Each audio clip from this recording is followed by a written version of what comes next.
एक छोटा सा गांव था। वहाँ रामू, उसकी पत्नी सविता और उसका बेटा राजू रहता था। रामू और उसकी पत्नी दोनों ही शिव के भक्त थे।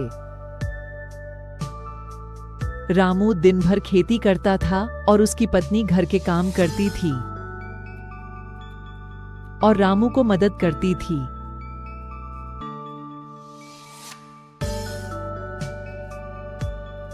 एक दिन रामू ने देखा उसकी पत्नी उसके बेटे को खाना खिला रही है, पर वो खाना ही नहीं खा रहा था। तब रामू को बहुत गुस्सा आया, लेकिन फिर उसने सोचा कि ये सिर्फ राजू की ही नहीं, हर बच्चे की समस्या है और मुझे बच्चों से गुस्से में नहीं, समझदारी से काम लेना होगा, क्योंकि मैं हूँ तो एक किसान ही और मुझसे ज्यादा अनाज की कीमत कौन समझ सकता है। तब ही रामू ने सोचा कि मुझे इन बच्चों को अनाज की अहमियत समझानी होगी और उसने सारे बच्चों को बुलाया। अनाज, पर हमें तो सिर्फ मिठाई और चॉकलेट पसंद है। हाँ, पर अनाज का भी अपना महत्व है। सुनो, एक समय की बात है। एक चिड़िया थी जो हर दिन अनाज की खोज में उड़ जाती थी। उसने कभी भी मीठी चीजें नहीं खाई, क्योंकि उसने समझा कि सिर्फ अनाज ही उसके लिए सही पोषण था।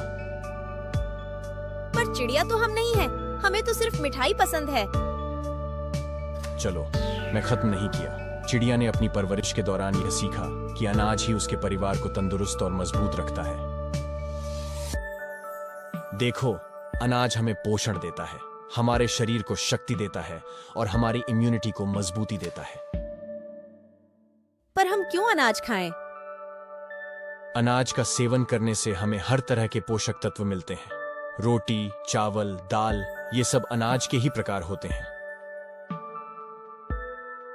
पर हमें तो रोटी खाने से भी चिड़चिड़ा लगता है। मैं समझ सकता हूँ, पर देखो, अनाज हमें सिर्फ सेहतमंद बनाता है, बल्कि हमें बड़ी मुश्किलों का सामना करने में भी मदद करता है। हम समझ गए रामू चाचा, हम अनाज की इज्जत करेंगे और खाएंगे। यही सही फैसला है। और याद रखना, अगर हम अनाज को इज्जत देंगे तो वह भी हमारी इज्जत करेगा। चलो, मैं तुम्हें एक और कहानी सुनाता हूँ। एक बार एक राजा था जिसने अपने राज्य में अनाज की कीमत को समझा और उसने राज्य में अनाज का भंडार बनाया।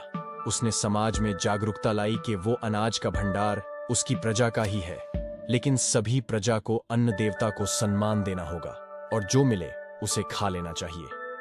कभी भी अन्न देवता का अपमान नहीं करना चाहिए। हाँ पापा, हमें ये बात समझ आ गई है कि हमारी मम्मी हमें स्वस्थ आहार ही खिलाती है, तो हम अब उनकी बात मानेंगे और रोज हम फल और अनाज खाएंगे ताकि हमारी इम्यूनिटी बढ़े और कभी हम बीमार न पड़े।